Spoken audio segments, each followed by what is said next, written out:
ഒരുപാട് സ്നേഹത്തോടെ മിനീസ് കിച്ചണിലേക്ക് ഹാർദമായ സ്വാഗതം. 3 സവാളയും 3 മുട്ടയും ഉണ്ടെങ്കിൽ ഞൊടിയിട കൊണ്ട് ഒരു ബ്രേക്ക്ഫാസ്റ്റ് റെസിപ്പി തയ്യാറാക്കാം. നമ്മുടെ എല്ലാവരുടെയും വീടുകളിലുള്ള മുട്ടയും സവാളയും കൊണ്ട് പുതുരുചിയിൽ ഒരു ബ്രേക്ക്ഫാസ്റ്റ് റെസിപ്പി തയ്യാറാക്കാം. പുതുമ ഇഷ്ടപ്പെടുന്നവരാണ് നിങ്ങളെങ്കിൽ നിങ്ങൾക്ക് ഈ ചാനൽ എന്തായാലും ഇഷ്ടമാകും.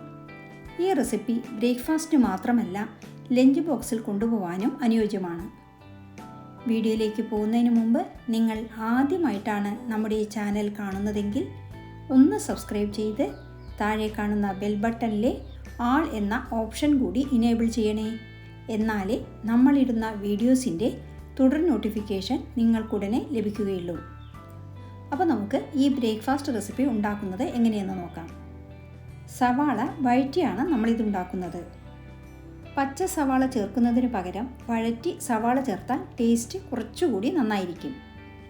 ഇതിന് ഗ്യാസ് കത്തിച്ച് ഒരു പാൻ വയ്ക്കുക. പാനിലേക്ക് 2 സ്പൂൺ എണ്ണ ഒഴിക്കുക. എണ്ണ ചൂടാവുമ്പോൾ നീളത്തിൽ അരിഞ്ഞു വെച്ച സവാള ചേർത്ത് വഴറ്റുക. സവാള ഒന്ന് വാടിയാൽ മതി, ബ്രൗണൊന്നും ആവേണ്ട. സവാള ക്രഞ്ചിയായി ഇരിക്കുന്നതാണ് ടേസ്റ്റ്. ലേശം വാടിയ സവാള ഒരു പ്ലേറ്റിലേക്ക് മാറ്റി തണുക്കാൻ വയ്ക്കാം. ആറിയ സവാള ഒരു ബൗളിലേക്ക് ഇട്ട് കൊടുക്കാം. ഇനി ഇതിലേക്ക് 3 മുട്ട പൊട്ടിച്ചൊഴിക്കുക. ബയോട്ടിൻ ധാരാളം അടങ്ങിയിട്ടുള്ള മുട്ട മുടി വളർച്ചയെ ത്വരിതപ്പെടുത്തുന്നു. കൂടാതെ പ്രോട്ടീൻ സപ്ലിമെൻ്റായി മുട്ട കഴിക്കുന്നത് നല്ലതാണ്. ജിമ്മിൽ പോകുന്നവരും ഡയറ്റ് ഫോളോ ചെയ്യുന്നവരും കൂടുതൽ മുട്ട കഴിക്കാറാണ് പതിവ്. മുട്ട ഒരു സമീകൃത ആഹാരമാണ്. ഇനി ഇതിലേക്ക് 1/4 സ്പൂൺ മഞ്ഞൾപ്പൊടി ചേർക്കുക. മഞ്ഞൾപ്പൊടി ചേർക്കുന്നത് മുട്ടയിലെ സ്മെല്ല് കുറയ്ക്കാൻ സഹായിക്കും. കൂടാതെ മഞ്ഞൾപ്പൊടിക്ക് ആൻറ്റിസെപ്റ്റിക് പ്രോപ്പർട്ടി ഉണ്ടെന്ന് നമുക്കെല്ലാവർക്കും അറിയാമല്ലോ. ഇനി 1/2 സ്പൂൺ മുളക് പൊടി ചേർക്കുക. മുളക് പൊടിക്ക് പകരം ക്രഷ്ഡ് ചില്ലിയോ കുരുമുളക് ചതച്ചതോ ചേർക്കാവുന്നതാണ്. ഇനി 1/2 സ്പൂൺ ഉപ്പ് കൂടി ചേർക്കുക.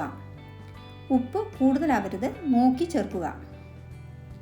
ഇനി എല്ലാം കൂടി നന്നായി മിക്സ് ചെയ്യുക. അതിനുശേഷം ഒരു പിടി മല്ലിയില അരിഞ്ഞത് ചേർക്കുക. കുറച്ച് കറിവേപ്പില കൂടി ചേർക്കുക.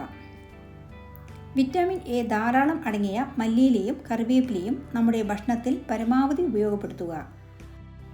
ഇനി ഒരു പച്ചമുളക് വട്ടത്തിൽ അരിഞ്ഞത് ചേർക്കാം. ഇനി ഇതിലേക്ക് 2 സ്പൂൺ ഗോതമ്പ് മാവ് കുറേശ്ശെയായി ചേർത്ത് യോജിപ്പിക്കുക. ഗോതമ്പ് മാവിന് പകരം മൈദാമാവും യൂസ് ചെയ്യാം. ആരോഗ്യത്തിന് നല്ലത് ഗോതമ്പ് മാവായതുകൊണ്ട് നമ്മൾ ഗോതമ്പ് മാവാണ് ചേർക്കുന്നത്. ഇനി ഇത് നല്ലപോലെ അടിച്ച് കലക്കുക. എന്നാലേ ഫ്ലഫിയായി വരികയുള്ളൂ. നിങ്ങളുടെ കയ്യിൽ സ്പ്രിംഗ് ഒണിയൻ ഉണ്ടെങ്കിൽ അതുകൂടി ചേർക്കാവുന്നതാണ്. ഇനി ഇത് ചുട്ടെടുക്കാം. അതിന് ഗ്യാസ് കത്തിച്ച് ഒരു പാൻ വയ്ക്കുക. പാൻ ചൂടായി വരുമ്പോൾ കുറച്ച് എണ്ണ ഒഴിച്ച് ഒരു ബ്രഷ് കൊണ്ട് എണ്ണ എല്ലായിടത്തും തേച്ച് പിടിപ്പിക്കുക. എണ്ണ ചൂടാകുമ്പോൾ പാനിലേക്ക് നമ്മൾ കലക്കി വെച്ച മാവ് ഒഴിച്ച് പരത്തുക. എല്ലാ മാവും ഒന്നിച്ചൊഴിക്കുക. കുറച്ച് കട്ടിയിലാണ് ഇതുണ്ടാക്കുന്നത്. ഇനി ഇതിനു മുകളിൽ കുറച്ച് കറുത്ത എള്ള് വിതറാം. കാണാനും കഴിക്കാനും ഒരുപോലെ നല്ലതാണ് എള്ള്. എള്ളിലും ധാരാളം പോഷകഗുണങ്ങൾ അടങ്ങിയിട്ടുണ്ട്. ഇനി ഗ്യാസ് ലോ ഫ്ലെയിമിൽ വയ്ക്കുക. പാൻ ഒരു ലിഡ് കൊണ്ട് മൂടി വേവിക്കുക. ഇത് വെന്തു വരുവാൻ കുറച്ച് സമയമെടുക്കും. ഒരു സൈഡ് വെന്ത് വന്നാൽ തിരിച്ചിട്ട് വീണ്ടും മൂടി വെച്ച് ആ സൈഡും വേവിക്കുക. ഇത് വെന്ത് നല്ല ഫ്ലഫിയായി വരും. 2 സൈഡും വെന്തു കഴിഞ്ഞാൽ ഒരു പ്ലേറ്റിലേക്ക് മാറ്റാം. നല്ല ഹെൽത്തി പോഷക ഗുണങ്ങൾ നിറഞ്ഞ നമ്മുടെ ബ്രേക്ക്ഫാസ്റ്റ് റെഡി. ഇത് മുറിച്ച് കഴിക്കാവുന്നതാണ്. 2 ആൾക്ക് ഇത് ബ്രേക്ക്ഫാസ്റ്റിന് ധാരാളം മതിയാകും. ഇത് സ്കൂൾ വിട്ട് വരുന്ന കുട്ടികൾക്ക് ഉണ്ടാക്കി കൊടുത്തു നോക്കൂ. ബേക്കറി പലഹാരങ്ങളെക്കാൾ നമ്മൾ ഉണ്ടാക്കുന്ന നല്ല ടേസ്റ്റിലുള്ള വ്യത്യസ്ത വിഭവങ്ങൾ കുട്ടികൾക്ക് കൊടുത്ത് പരിശീലിപ്പിക്കുന്നത് നല്ലതാണ്. എല്ലാ അമ്മമാരും ഏറ്റവും നല്ല ഭക്ഷണം കുട്ടികൾക്ക് കൊടുക്കാനാണല്ലോ ശ്രമിക്കാറ്. ഇന്നത്തെ കാലത്ത് നേരമില്ലാത്ത എല്ലാവർക്കും വളരെ കുറച്ച് സമയം കൊണ്ട് പാചകം ഒട്ടും അറിയാത്തവർക്ക് പോലും ഇതുണ്ടാക്കാം.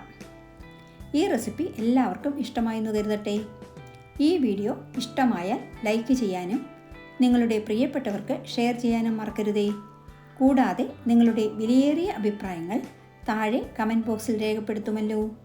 വീണ്ടും മറ്റൊരു നല്ല വിഭവവുമായി കാണാം. Thank you for watching and supporting.